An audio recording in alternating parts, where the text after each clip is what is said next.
नमस्कार मु उमाकांत राउत अलिभा स्मृति को आपण मानक स्वागत जनाऊँगी। आज काव्या मोदीर श्रोता मानक पई ए मोर जो कविता नाम रे मोर प्रथम कविता बही प्रवासी उत्कलीय माने मते भेटी देइथिले सेई कविकुल को आह्वान जनाई ए मोर कविता जार शिरोनाम साइलेंस प्लीज कवि आसुछंती।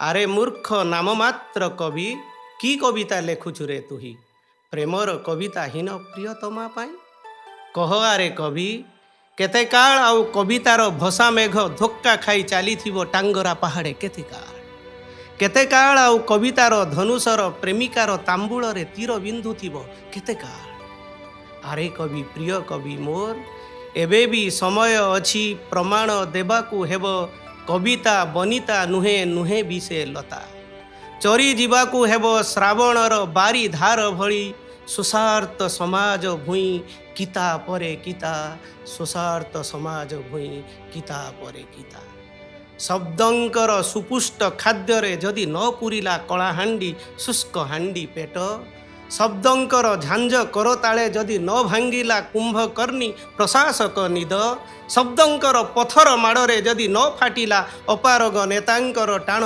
सी तेबे की कविता कवि सी तेबे की कविता।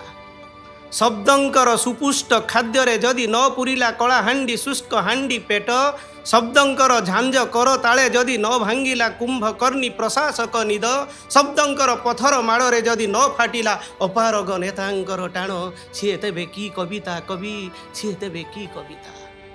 आरे कवि प्रिय कवि मोर प्रिया आउ प्रेय मोह छाड़ी श्रेय पाई लेखे रे कविता जेमिति की बेउषण करू करू चषा पुओ कवि आसुछंती बोली गीतटे गाइब बंधुक फोपाड़ी देई उग्रपंथीटीए कवि आसुछंती बोली झपटी चाहिब राष्ट्रपति भवनर निरापत्ता बलय फाटक कविंकर आगमने स्वतः खोली जीव आउ प्रमुख संवाद पत्र संपादकीयर दर्पित शिरोनामा स्पष्ट कहूथिब ए साइलेंस प्लीज कवि आसुछंती साइलेंस प्लीज कवि आसुछंती साइलेंस प्लीज कवि आसुछंती। धन्यवाद।